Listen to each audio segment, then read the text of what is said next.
پیارے بچوں، ایک دفعہ کا ذکر ہے، سبکتگین اپنے کاموں سے فارغ ہوا تو شکار کے لیے نکلنے لگا۔ شکار پر جانے سے پہلے اس نے اپنے سپاہیوں کو کچھ ہدایت دی اور گھوڑے پر سوار ہو کر شہر سے نکلا۔ وہ جلد ہی جنگل میں پہنچ گیا۔ سبکتگین جنگل کے گھنے حصے میں پہنچ گیا تاکہ شکار کو تلاش کر سکے۔ ہر طرف گھوڑا دوڑایا مگر کوئی شکار نظر نہ آیا۔ گھوڑا دوڑا کر جب وہ تھک گیا تو اس نے دیکھا کہ شام ہونے والی ہے اور اب اسے گھر جانا چاہیے۔ فوراً شہر کی طرف باغ موڑی اور آہستہ آہستہ جنگل کو طے کرنے لگا۔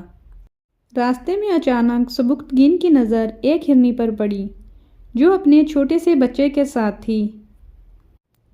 ہرنی کھانے میں مصروف تھی، اس وجہ سے اس کی نظر سبکتگین پر نہ پڑی، لیکن جیسے ہی اس نے سبکتگین کو دیکھا وہ گھبراہٹ میں اپنے بچے کو ساتھ لے کر بھاگی۔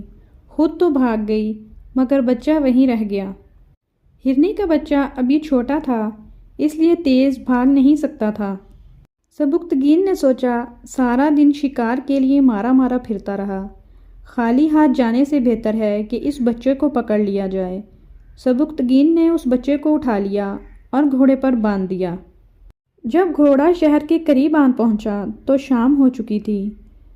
اچانک سبکتگین کو اپنے پیچھے ایک سوگوار سی آواز سنائی دی۔ اس نے پیچھے مڑ کر دیکھا تو اداس اور پریشان ہرنی اپنے بچے کے لیے اس کے پیچھے پیچھے آ رہی تھی۔ بچے کے لیے ماں کی یہ محبت دیکھ کر سبکتگین کا دل نرم پڑ گیا۔ شاید اسے اپنی ماں سے بچھڑنے کا وقت یاد آ گیا۔ اس نے فوراً ہرنی کے بچے کی ٹانگیں کھول دیں اور اسے چھوڑ دیا۔ بچہ خوشی سے ماں سے جا ملا۔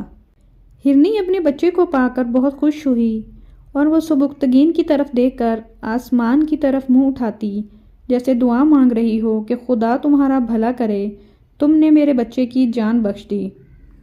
سبکتگین نے کچھ دیر ماں اور بچے کی محبت کا نظارہ دیکھا، پھر اندھیرے کو ہر طرف سے بڑھتا پایا۔ سورج کب کا غائب ہو چکا تھا۔ اس نے گھوڑے کی باگ اٹھائی اور جلد ہی شہر میں داخل ہو گیا اور اپنے گھر پہنچ گیا۔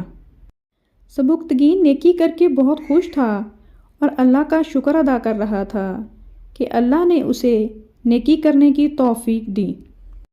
بہت جلد ہی ہرنی کی دعا قبول ہو گئی۔